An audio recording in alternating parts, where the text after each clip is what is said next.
지금 현재 북한과 중국, 러시아 관계가 밀착되는 가운데 탈북민들에 대한 단속이 강화될 수밖에 없으며 외신이 지금 현재 어떤 충격 상황인지 전문가들 지금 북, 중, 러 이 밀착 속에 탈북민 단속 강화 카르텔이 계속 확산되고 있으며 한마디로 큰일 났다라고 소상하게 전하고 있습니다.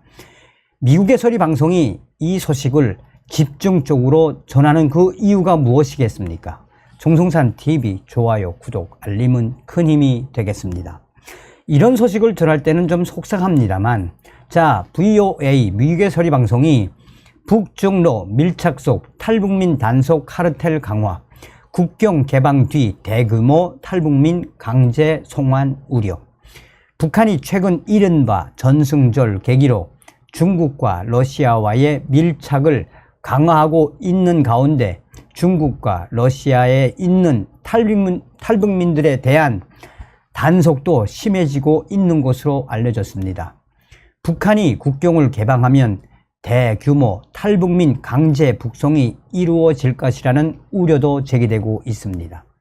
중국과 러시아 당국의 탈북민 단속이 강화되면서 이에 따른 인권 문제도 한층 심각해지고 있다는 우려가 제기되고 있습니다. 지난 6월 초 러시아 블라디보스토크에서 실종돼 탈북 의혹이 제기된 북한 고려항공 소속 무역 대표부 직원의 부인과 아들은 이후 러시아 당국에 체포돼 북한 측에 인계된 것으로 알려졌습니다.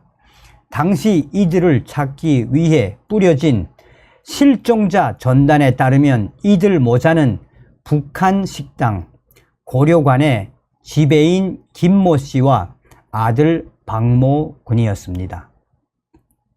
이들은 지난해 10월 식당 부지배인이 망명을 시도했다가 붙잡힌 사건에 연루돼 북한 영사관에 연금돼 있다가 탈출했던 것으로 전해졌습니다.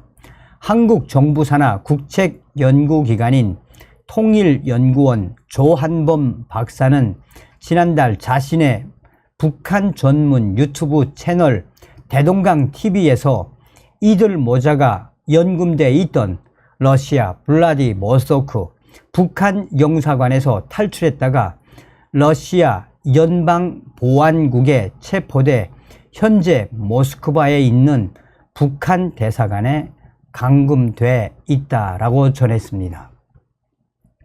러시아 연방수사위원회 인터넷 홈페이지에 따르면 러시아 당국은 이 사건을 중앙수사기관인 연방수사위원회 지휘 아래 블라디보스토크 지역을 관할하는 연해주 지부가 형사사건으로 다뤘습니다. 조한범 박사는 러시아 중앙수사기관이 직접 나서서 난민 추종이 가능한 이들 모자에 대한 조사를 형사사건으로 다룬 것은 인권 탄압의 소지가 있다라고 말했습니다.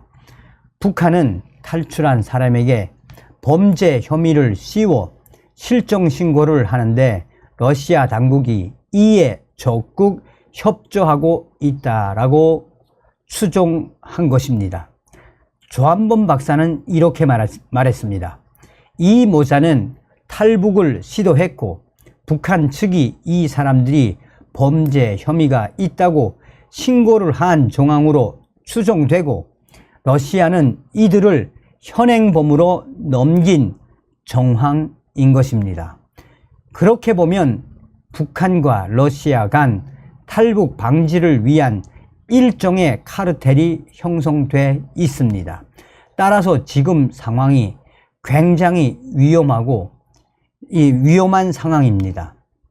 조한범 박사는 최근 북한의 이른바 전승절을 계기로 북한과 러시아가 정치적으로 강하게 밀착하는 흐름 속에서 중국보다 양호했던 러시아 탈북 여건이 악화되는 조짐을 보이고 있다라고 진단을 했습니다.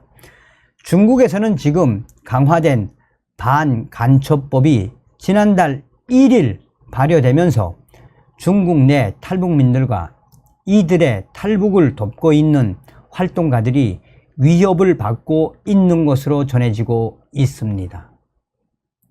중국의 개정 반간첩법은 간첩 행위에 대해 기밀 정보 유출은 물론 기준이 모호해 자의적 해석이 가능한 국가 안보와 국익 저해 등으로 적용 범위를 확대했습니다.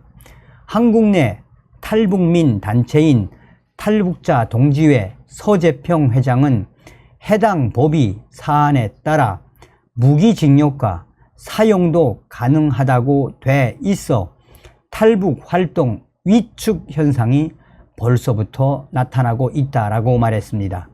서재평 회장은 구출 활동하는 선교사들이나 탈북민들을 대상으로 하는 선교사들한테는 일반 선교 활동으로 보는 것이 아니라 반체제 인사로 분류되니까 또 그걸 간첩으로 취급하니까 그 사람들한테는 위협적이고 심리적으로 굉장히 위축시키는, 그래서 제가 아는 한 분은 그걸 아예 포기하고 들어왔다는 얘기가 있었습니다. 이한별 북한 인권증진센터 소장은 중국이 지난해부터 탈북민들의 SNS 활동에 대한 감시를 강화했고 인공지능, AI 등 첨단 기술까지 동원해 탈북민들을 탄압하고 있다라고 말했습니다. 이한별 소장은 중국 지린성의 한 탈북 여성이 지난달 중국 공안에 잡혀가 겪은 일들을 전했습니다. 이한별 소장은 사람마다 특별한 동작 패턴이 있나 봅니다. 중국 공안이 그것을 영상으로 다 찍고 홍채 인식하고 손바닥, 발바닥 지문까지 스캔하고 영상을 찍었다는 겁니다. 그러니까 이제는 탈북자들이 도망 다닐 때 변장할 수도 있잖아요. 그런 것들을 다 감안해서 AI 기술을 이용해서 감시망을 촘촘히 해서 이 사람이 탈출할 경우 다른 사람들까지 그 사람과 같이 움직이는 사람들을 싹 다 잡는 거예요. 북한이 신종 코로나 바이러스 감염증 비상방역 조치를 완화하고 조만간 국경을 개방할 것이라는 관측이 나오면서 그동안 중국과 러시아 내 북한 측 수용시설에 감금돼 있던 탈북민들이 대거 강제 송환될 수 있다는 우려가 커지고 있습니다. 최근 탈북민 출신으로 처음으로 한국국가인권위원회 비상임위원이 된 이한별 소장은 중국 공안이 올해 초 칭다오 등 중국 남방 지역에서 대규모 탈북민 단속을 벌여 500명 정도를 붙잡아 간 것으로 알고 있다라고 말했습니다. 엘리자베스 살몬 유엔 북한 인권 특별보고관은 지난해 중국 수감 시설에 구금된 탈북자 규모가 2,000명 정도로 추정된다고 말한 바 있고 한국 내 민간 단체인 북한 인권정보센터는 지난 6월 초 600명에서 2,000명이라는 추정치를 내놨습니다. 조한범 박사는 북한 당국이 중국 내 탈북민 감금 시설이 부족해 베이징 주재 대사관 화장실과 베란다까지 창살을 설치해 감옥으로 만든 상태라고 전했습니다. 조한범 박사는 북한이 9월 말 항저우 아시안 게임에 선수단을 파견한 이후 국경을 개방할 가능성이 있다라며 중국과 러시아 당국이 탈북민 단속 카르텔을 강화하고 있는 북한이 국경 개방과 함께 수천 명의 탈북민들을 강제 소환 조치를 취할 것으로 예상했습니다.